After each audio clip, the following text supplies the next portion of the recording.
Salut les abonnés de Bawada City Kanumoro. Obisimina anga interview la tuguni. Bi amega jeune rappeuse do accueilli anga plateau kan. Bebo jeune do. Donc a ka particularité a kelen doron était style beba mine na fini do accord plan si au finita. Donc sans plus tarder, nous allons faire la connaissance de cet adorable artiste ensemble et venez avec moi. La diva. Yeah. Okay. Donawa. Dan beri nyere margi mainde. Mega jautige. Ni glaja verde. Adalo. No le fo ngine na ka fo nga bi glaja la. Ulu bi na drone ka plateau ni senu karikari. Donc j'espère que tu vas bien. Alhamdulillah.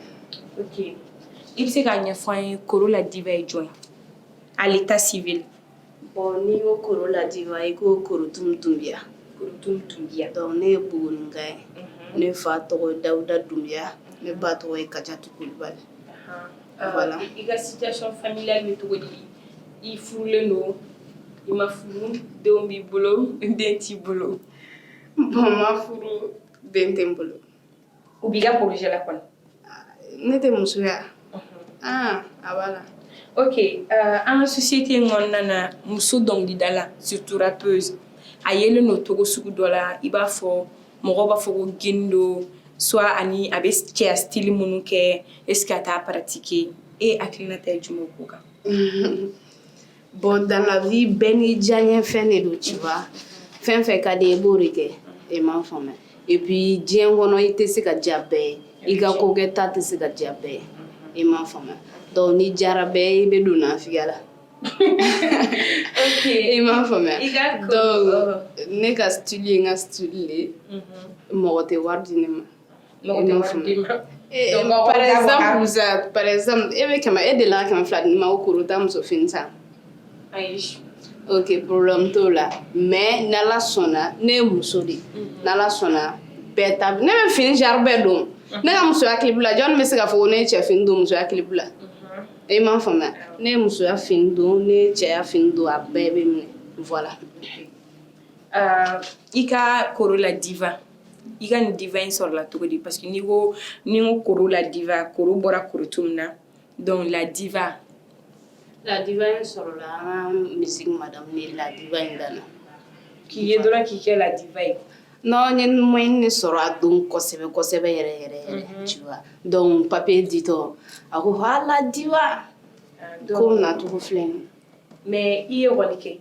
Ni rolike. Assez classique du luma. Bagi masongo koro neti ka kola yere di. Bagi rodo fe. Mama sigi ka discuter aka bela. Bela la ho koro nete discussion yere de te queen. Donc il fait na dora. Voilà. OK, ni do je do be soro. Il sigi ga musique damine foanye i donna la togodi ye difficulté munu soro kana se bima ani avantage munu kerima vraiment ça va quoi. Bon koro donna donc idala asbabu bore be wannan tu vois. Donc ni ba wanne kanu ka style kanu ka masabura kanu fo kana don idala. Do yere ko I bora fanere la ka don idala. Mo ko mo fore. OK, donc j'ai pas fanné après 6 ans il va yere ba disigoucher ni alhamdulillah. Et ma femme. Donc muye gele ko o jenatige ko be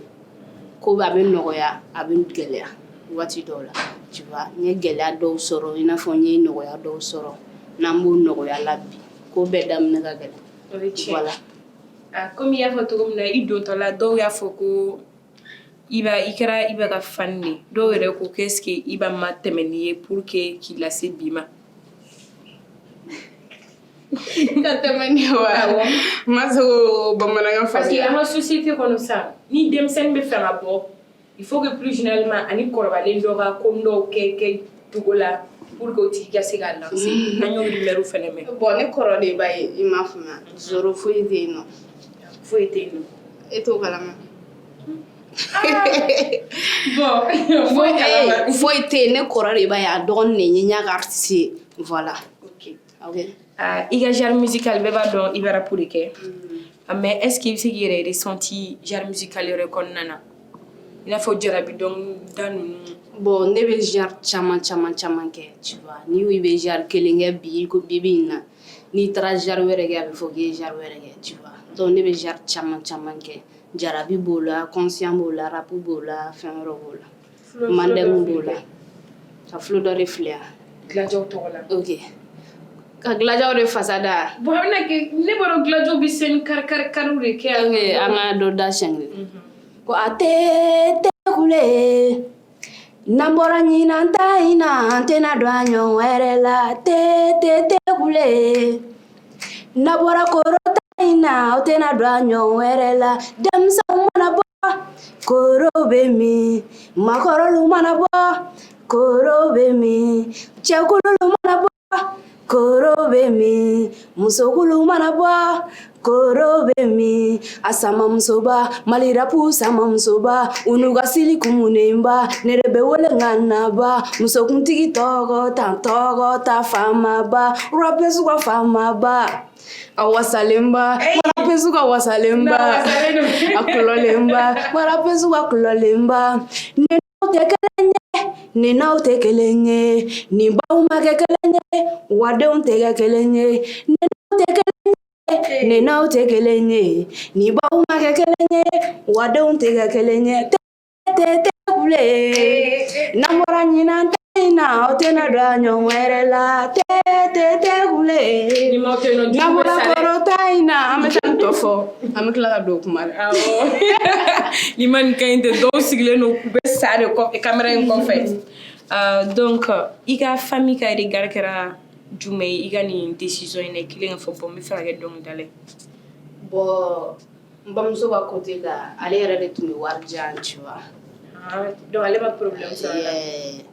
donc n fa ka côté de gɛlɛyara dɔɔni dɔrɔn tu vois mais après an bɛ don min na i n'a fɔ bi in na ale tɛ korotum fɔ a tɛ n bɛ wele tɔgɔ min na so ale t'o fɔ bilen dɛ ale bɛ koro la diva de fɔ koro la diva donc ale yɛrɛ nana sɔn a ma ale kɛra korofani yɛrɛ ka tɛmɛ c'est normal n'a kɔni n'i bɛ k'i den avancé tɔ ye kɔni a ka hɛrɛ bɛ min na i b'a soutenir o de kan donc i bɛ se k'a ɲɛfɔ an ye i ni Iba ka rencontre kɛra cogo di an ma bali ka ɲɔgɔn ye donc jumɛn de y'aw lase ɲɔgɔn ma quoi kuma diyara n ye trop n ka manager tigi sogo yɛrɛ sigilen bɛ yan nɔ ale bɛ Egaran kɔfɛ de manager mun bɛ Egaran kɔfɛ voilà donc ale sababuya de y'a to a tɔgɔ fɔlɔ manager Gilaja tigi sogo yɛrɛ manager Pisa tigi sogo yɛrɛ donc voilà ale sababuya de y'a to ni Iba wani ɲɛ yira la ɲɔgɔn na yɛrɛ n b'a fo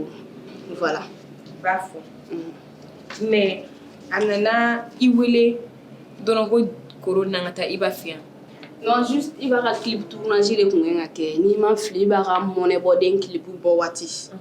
donc an ye ɲɔgɔn rencontre o b'a sɔrɔ an tun bɛ kuma ɲɔgɔn fɛ WhatsApp ni Facebook sanfɛ n kumara n'a ye n ko e bɛna taa Iba ka clip tournage la awɔ ko awɔ ko ne b'a fɛ ka taa voilà ne ko voilà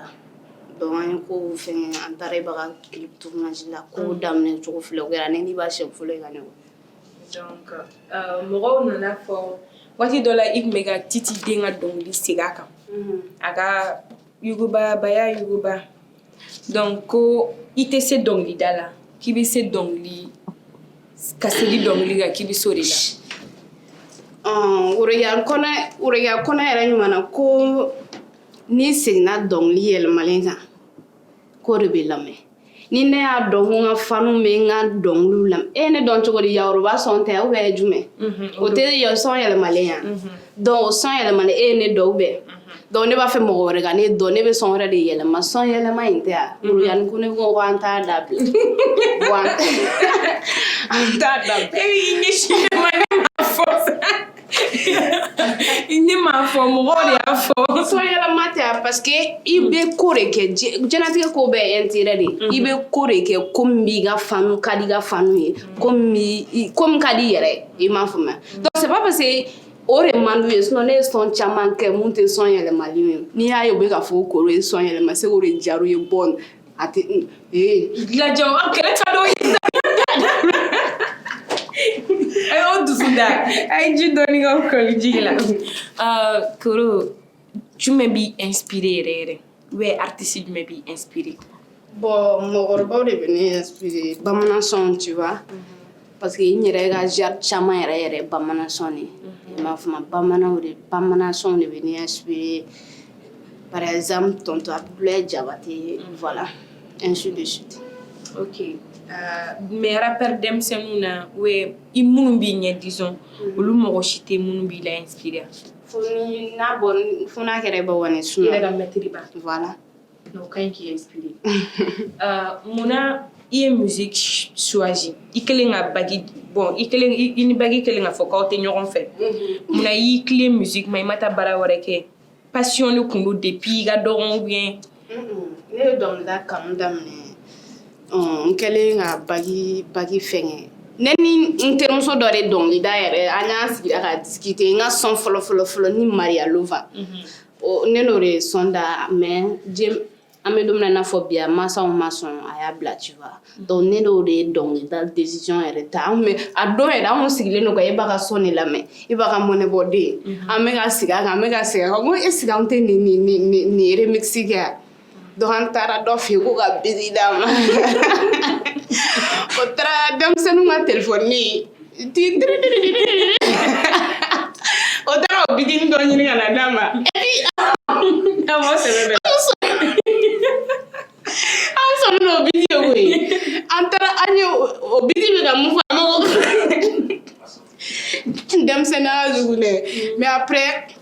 an gɛrɛna rappeur dɔ la o ko nin biti tɛ foyi ye donc o y'ani bitimikɛ dɔw yira ɲɔgɔn na son bɔcogoya filɛ nin quoi tu vois an ye b'a ka son to yen ka na n'an yɛrɛ ka création sinon ne ka son fɔlɔ jɔn bɛ se ka fɔ k'o ye son yɛlɛmali ne ka son filanan jɔn bɛ se ka fɔ k'o ye son yɛlɛmali malien tɛ wa mais n'i y'a ye u bɛ ka son yɛlɛmali lamɛn o de b'u dɔn e m'a faamuya donc ni an ka kuma ta to ta dusu man ɲi dɛ. Ok, i bɛ se k'i ka relation ɲɛfɔ an ye avec les autres artistes ni artistes tɔw bɛ cogo di et plus généralement Gaspi i n'o tɛ bɛn arabu game kɔnɔna de don wa ou bien vie réelle de don. an bila ka na n'o kuma ye sisan nɔ bon ni rappeurs cɛla parce que dans la vie n'i yɛrɛ bonya mɔgɔw b'i bonya n'i yɛrɛ kɛ maani ye mɔgɔw b'i kɛ maani ye donc ni mɔgɔw cɛla rappeurs cɛla foyi tɛ n'u cɛ ni bonya tɛ u bɛɛ bɛ n wele n dɔgɔ n bɛ wele n kɔrɔ voilà ni mago sera mun ma n bɛ gɛrɛ o la karisa mago b'i la nin na banna voilà. I ni Gaspi ka ko in bɛ cogo di. Gaspi ye jɔn ye. wara ne t'a dɔn wara la warani ok wara jalani ne m'a faamuya bon ne ni Gaspi ka ko in kɛra cogoya min na game kɔnɔna de don wa ayi maga misɛnni ne t'o dɔn maga misɛnni daminɛ na waati min na e m'a faamuya ne ka clip 1 million de vues de sɔrɔ n ka chaîne YouTube sanfɛ sinon ne ka clip ka ca 1 million de vues yɛrɛ mais n yɛrɛ ka chaîne YouTube yɛrɛ sanfɛ 1 million de vues ne ka clip de sɔrɔ ne y'a publié Dieu merci Glajaw barika la ne 1 million de vues sɔrɔ ma kɔrɔmatigɛli kɛ ma foyi kɛ mais kɔrɔmatigɛli bɛ nin kuma in kɔnɔna la n'o bila dɔrɔn warani sera ka bɔ ten tɔ aw ye denmisɛnnin kuraninw de ye a bɔra faniya de la ka don dɔnkilida la 1 million de vues o tɛ waso ko a bɛ tan n ko he n'i yɛrɛ bonya mi bonya i m'a faamuya donc i filɛ k'i yɛrɛ bɔ miseli o fɛ ne b'i bɔ fɛn wɛrɛ o fɛ mun ni miseli o tɛ kelen parce que ne ma bonya fɔlɔ ni ne bonya de ne bɛ sɔrɔ k'i bonya i m'a faamuya ne ma ɲi dɛ depuis la n y'a buruja fo sisan nɔ a ma daminɛ fɔlɔ yɛrɛ n bɛ fɛ fɔlɔ n ka n ka concert kɛ yɛrɛ la fɔlɔ ka tɛmɛ donc i bɛ sɔrɔ ka daminɛbali daminɛ mais ni a tun t'a to Glajɔ kɔrɔbaw ma a m'a dɔn ko ne ye denmisɛnnin ka na donc n b'a yira la nin laban bɛna ne bɔgɔ place n b'a yira la ko iba ma foyi k'a la fɔlɔ i m'a faamuya o ni waati caman tɛmɛna o ni iba ni fɛngɛw tɛ ka se fɛngɛ parce que bi na n'i ko k'i bɛ iba comparer i tɛ se ka iba comparaison ɲɔgɔn sɔrɔ Mali rap kɔnɔna la iba ni mɔgɔ min bɛ comparer ɲɔgɔn na quoi i bɛ taa fo jamana kɔfɛlaw de la donc ni olu ka génération de bɛ k'a comparer i b'a yɛrɛ ka denmisɛnnin fɛnɛ la o tɛ danga da ye han o tɛ lagosi da ye e ma i comparer i mɔgɔ ɲɔgɔnw na i ka génération na fo o génération kelen ka denmisɛnnin e bɛ n'i comparer o de la o ye labanko juguya da ye an ka panimuna sinani laban bɛ ne bugɔ plateau sama ne ma kuma mɔgɔw y'a fɔ n y'i ɲininka i ka période i ye période de corona vécu cogo di corona bon corona ma nɔgɔ mɔgɔ si bolo artiste yɛrɛ ta gɛlɛyara kosɛbɛ artiste baara wɛrɛ tɛ artiste minnu na ni dɔnkilida tɛ a gɛlɛyara kojugu kojugu mais dɛ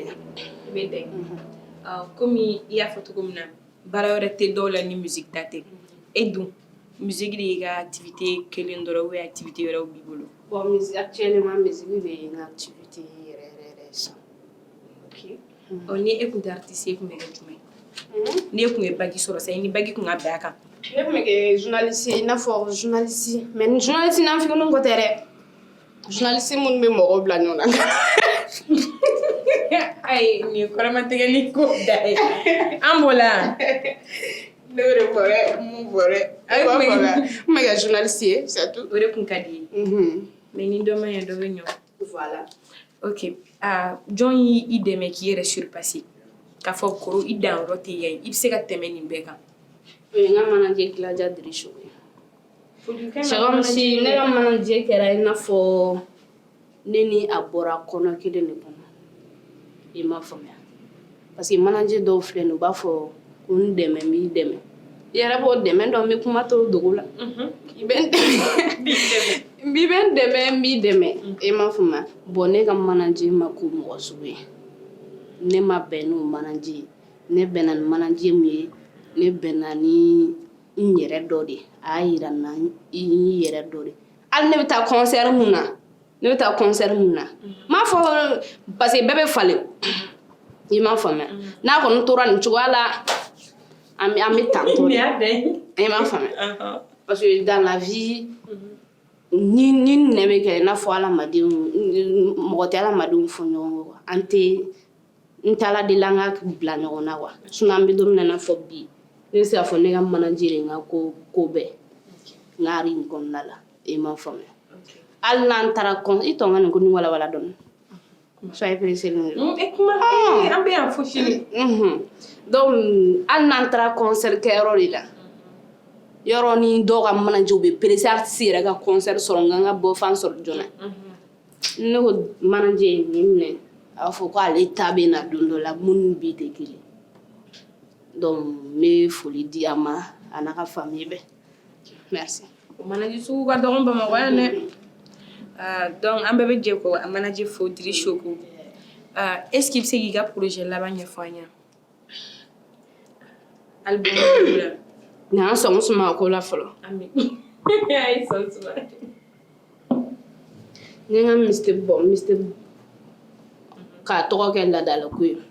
i tɔ fɔlɔ san'an ka se o kɔrɔ ma n bɛna ladalako kɔrɔ fɔ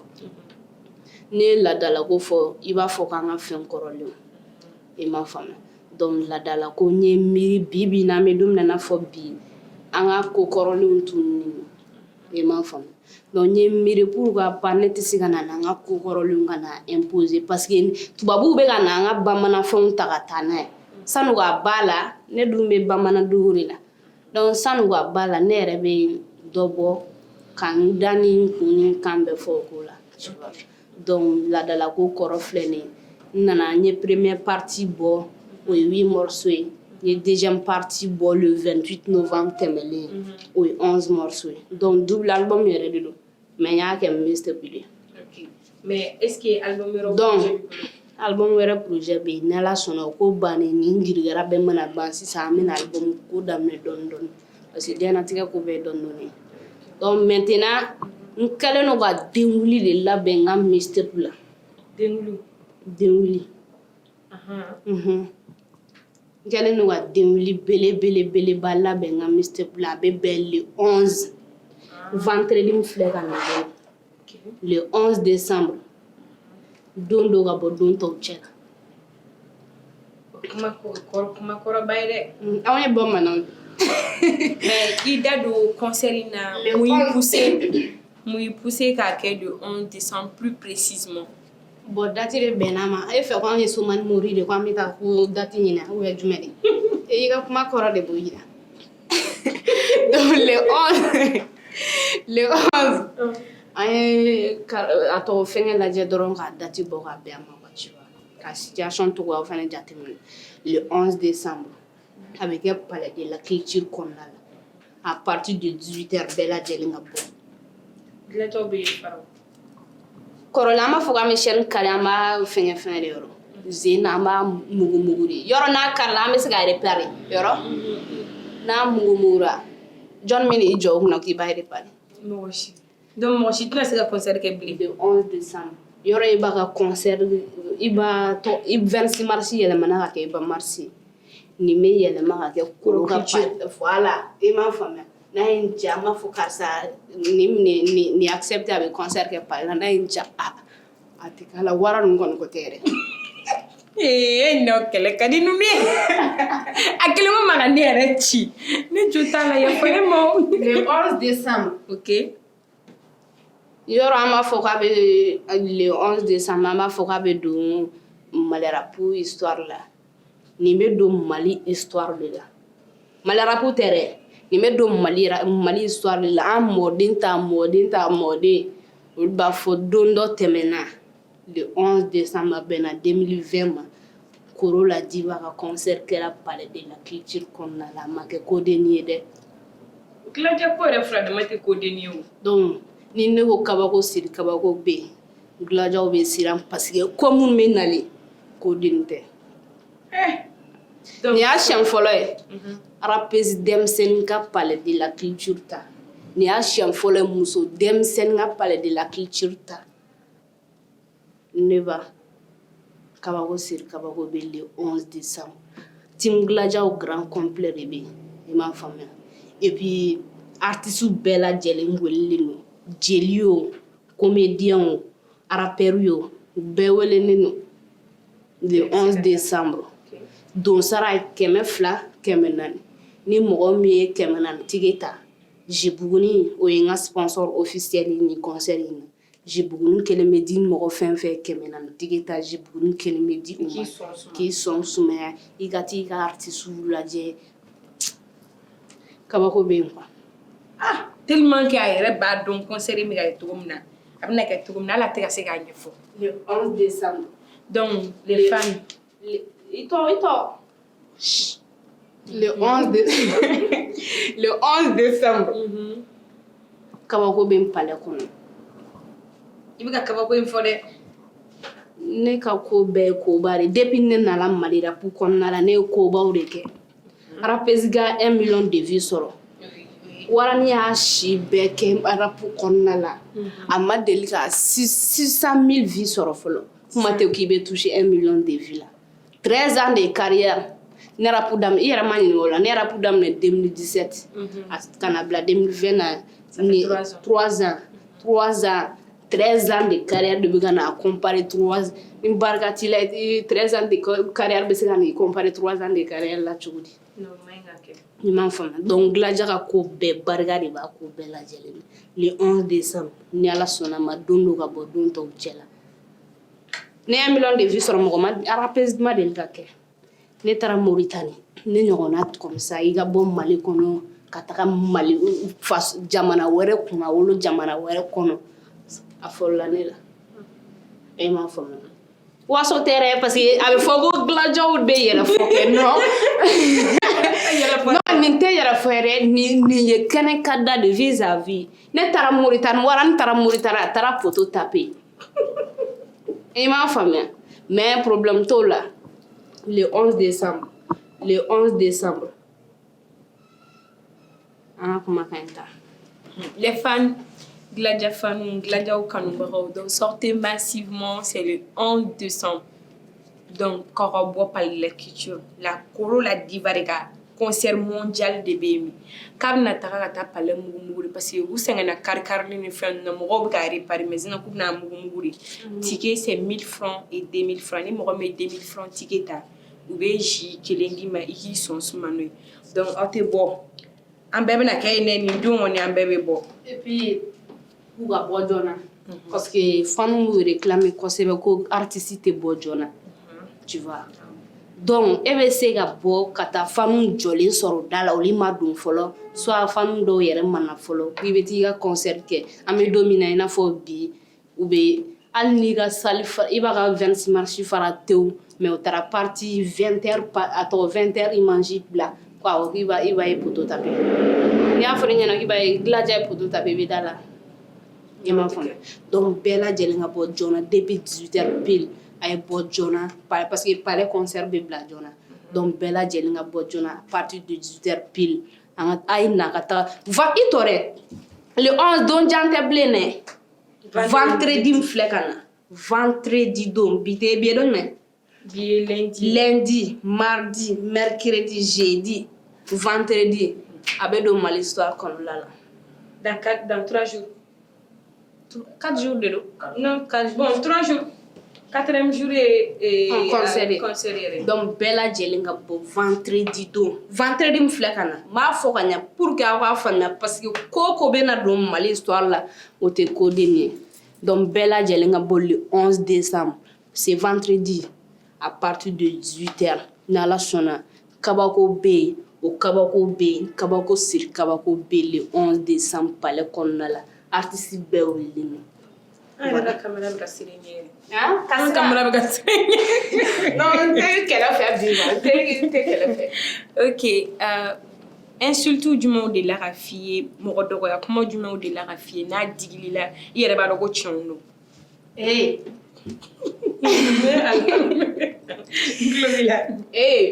dans la vie n y'o de fɔ n ka kuma la i mana kɛ togo sugu o sugu dɔ bɛ f'i ma n'a fɔ koro cɛ ka jugu dɛ koro fasalen don dɛ koro kun fasalen don fɔlɔ la dɛ koro bonyana dɛ koro donna tan dɛ koro bɔra tan dɛ karisa bɛ tan dɛ ka i mana ye togo o togo dɔ de bɛ f'i ma diɲɛ i mana kɛ mɔgɔ sugu sugu i bɛ bilen diɲɛ don o don surtout artiste i bɛ bilen an kɔni bɛ yafa de deli an mansaw fɛ dɔrɔn i m'a faamu ko a yafa fɛn bɛɛ an bolo b'an kɔ i m'a faamu sinon an bɛ nɛni cogo min ka d'u ye u b'a nɛni dɔrɔn u b'a nɛni mais ce n'est rien n'i ma ɲa k'i bɛ don ko la i bɛ sigi n'a bɛɛ de y'a kan quoi tu vois mais mɔgɔ minnu fana bɛ ka nɛni kɛ u b'a bila u kun na u b'a bila u kun na an bɛɛ de ye mɔgɔ sugu kelen ye dɛ i m'a faamu voilà wa diɲɛlatigɛ in ye wagatinin ko de i da don o la o diyara n ye dɛ i m'a faamuya diɲɛlatigɛ in ye wagatinin ko de bɛɛ b'i ka waati kɛ i bɛ taa donc waati kɔnɔna la i jilaja i ni diɲɛ sitanɛw kana na ɲɔgɔn ye sinon sini bɛ yen dɛ an bɛɛ bɛ yan bila don dɔ bɛɛ bɛ taa koyi mais est ce que an bɛ passer o la maliyɛn bɛ plus généralement comme i mana na question na sisan u b'a fɔ ko par exemple e b'i habillé cogo min na i ka style de don o de ka di ye tu te sens dedans mais n'i y'a kɛ mɔgɔ dɔw b'a interpréter comme un garçon manqué nin bɛ cɛya ko yɛrɛ de la a don t'a bɔtɔn quoi o de ka di ne i m'a faamu o de ka di ne bɛɛ n'i ka diyaɲɛfɛn de don dɔw bɛ yen nɔ u bɛ mini jupe ni don a filɛ nin sa par exemple Umu Sangare ninnu filɛ olu ye artiste ye ne ye rappeuse ye ne ka son bɛɛ ka kalan n'i ye ne ka son bila ko Umu Sangare k'a da a tɛ se k'a da voilà exemple de don quoi i m'a faamuya Umu Sangare ninnu b'u jɔ u b'u ka lèvre kɛ u b'u ka finessiniw kɛ a banna i m'a faamuya mais rappeuse soit rappeur bila ko i ka talon don i ka robe don i k'i ci ne tela ne bɛ ci cogo min na ka talon don ni n binna don min na o fanu kɛlaw de tɛ o video ta o koro binna donc an ka ɲɔgɔn to yen sa parce que dans la vie bɛɛ n'a fɔra ko bɛɛ ka to i bugɔ bisan bolo dɔ kɔ bɛ kari ne jogo de ye nin ye a bɛ se ka dabila mais a bɛ dabila dɔɔni i m'a faamuya ne kɔni jogo de ye nin ye ne kɔrɔbayara tan ne n ka denmisɛnninya bɛɛ kɛ tan ka to tan to k'a fɔ ko non ko n bɛ cɛya ko kɛ ko i da donna ko giniya ni fɛngɛ ninnu ne ye gini an bɛ don min na i n'a fɔ bi ne tɛ se yan nɔ tu vois voilà donc an bɛna don question dɔ la question pertinent de don donc est ce que koro jarabilen don Jarabi ya. Bon, actuellement, koro jarabilen tɛ. Bon, jarabilen no fɛn min na, o ye n ka rap de actuellement an bɛ don min na fɔ bi. Mɔgɔ tɛ kuma ka wasa mais an bɛ don min na fɔ bi, n jarabilen de don n ka rap la. Donc, par exemple, ni mɔgɔ min ye a b'a fɔ ko rappeuse ye, i tɛ baara wɛrɛ foyi la, i bɛ da ka sunɔgɔ de la. Mais est ce que koro bɛ tobili ninnu kɛ ou a bɛ sokɔnɔna baara ninnu kɛ? Awɔ. E dun ko awɔ. Awɔ. I b'o kɛ. An b'o kɛ. I ka plat préféré ye jumɛn? Ne b'a sugu bɛɛ dun. Ne fɛ tout terrain. Voilà. Terrain komi dilaja. A ka ja dɔrɔn. Ka ja? Donc n'a ma di e t'o dun. Ok. Donc koro bɛ ka se cɛncɛn ma. Koro la diva de tun b'an bolo bi. Ko denmisɛnninw rappeuse bɛɛ ka diva de ale. I sɔnna i ma sɔn. A samamuso belebeleba. Ale de don samamuso belebeleba. Team Gladiaw fana ka bɛɛ ka hɛrɛni de ye ale. Comme Team Gladiaw ka gura ye Iba Wane. Team Gladiaw ka princesse de. Princesse. Princesse. On doit vous princesse d'ale. Arapu yɛrɛ nɛnɛ. Mali rapu yɛrɛ nɛnɛ. Donc Team Gladiaw princesse de ne. I n'a fɔ Iba ye arapu kankun Musa ye cogoya min na. Iba tɛ masakɛ ye arapu kɔnɔna la. Donc rappeuse fana ka masamuso de ye. Donc a yɛrɛ kuma bɛɛ fɔ ka ban. Donc ni minnu b'aw fɛ k'a fɔ a ye a b'a fɔ commentaire la a y'a d'a ma a ka concert ko kuma la an bɛna kuma d'a ma tuguni a ka dernier mot ye min ye a k'a fɔ a ka fanu ye a n'a ka freestyle kelen bila diɲɛ bɛɛ min bɛ k'a lajɛ caméra in kɔfɛ donc donc ne ka kuma laban ye min ye maaw bɛɛ lajɛlen fo n bɛ n yɛrɛ fo n yɛrɛ ko n bɛ fɛ ko mini boxe donc bɛɛ n'i kɛcogo de don I m'a faamuya donc n bɛ bɛɛ lajɛlen fo n bɛ segin n ka kumakan kan le 11 ko ko bɛ bila Mali histoire kɔnɔna la parce que bi bi in na n'i ko koro la diva i ko maliyɛn ni ne bɔra ka taa diɲɛ yɔrɔ yɔrɔ la a bɛ fɔ koro la diva bɛ bɔ Mali la donc maliyɛn kelenw ne taara Mauritanie ye kanu da ne kan ne de b'a dɔn ne taara Burkinakaw ye kanu da ne kan ne de b'a dɔn n ye concert caman kɛ Mali région na mais nin y'a siɲɛ fɔlɔ ye koro la diva ka concert kɛ Bamakɔ kɔnɔna la Palais de la Culture kɔnɔ donc n ye maliyɛn kelenw bɛɛ lajɛlen wele cɛ fara muso kan denmisɛnnin fara mɔgɔkɔrɔba kan aw bɛɛ lajɛlen ka bɔ nin vendredi in na vendredi min filɛ ka na n kɔrɔ juma parce que bamanankan ka gɛlɛn jumadon min bɛ nale aw bɛɛ lajɛlen ka bɔ à partir de 18h pile ni fitiri jiginna dɔrɔn an ka ɲɔgɔn sɔrɔ Palais de la Culture kɔnɔna la n'Ala sɔnna ko bɛ yen nɔ ko bɛna kɛ ko ɲɔgɔn ma deli ka kɛ Palais kɔnɔ ko ɲɔgɔn ma deli ka kɛ Mali rapu kɔnɔna la parce que ne ka ko bɛɛ y'a fɔlɔ de n ye koba dɔrɔn de kɛ depuis n nana Mali rapu in kɔnɔna la ko min ma deli ka kɛ donc n ka kuma laban le 11 décembre vendredi aw bɛɛ lajɛlen ka bɔ an ka ɲɔgɔn sɔrɔ Palais de la Culture kɔnɔ donsara ma ca 200 400 n'Ala sɔnna kabako bɛ yen voilà merci. Donc comme a y'a fɔ cogo min na concert ye juma ye le 11 tile 11na don décembre tile 11na don juma décembre Palais de la Culture kɔnɔna la k'a ka bɔ heure tɛ dɔwɛrɛ 18h